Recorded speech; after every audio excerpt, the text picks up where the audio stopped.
चौक बाजारपेठमधील रस्ता लवकरच मोकळा श्वास घेणार अशी आशा चौक ग्रामस्थ, व्यापारी आणि ग्राहकांना निर्माण झाली आहे। अशा प्रकारे कामाची गती राहिल्यास बाप्पाचं आगमन सुखकर होईल अशी अपेक्षा व्यक्त केली। ग्रुप ग्रामपंचायत चौक हद्दीतील चौक बाजारपेठमधील रस्ता आणि गटाराचं काम आता सुरू आहे। हे काम सुरू असताना अनधिकृत बांधकाम, फेरीवाले, गटारातून जाणाऱ्या पाण्याचा योग्य निचरा, पाण्याची पाईपलाईन, विद्युत खांब, पार्किंग आणि वाहनांना येण्या जाण्यासाठी प्रवेश मार्ग अशा अनेक प्रकारच्या अडचणी समोर होत्या। त्यामुळे कामाची गती मंदावली होती।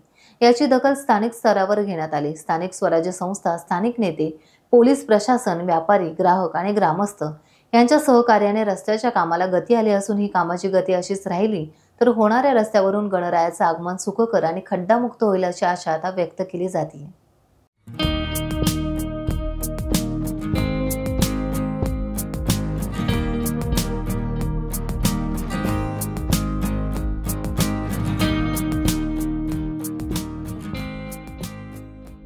टाइम्स डिजिटलला लाईक करा, शेअर करा, सबस्क्राइब करा आणि बेल आयकॉन दाबायला विसरू नका।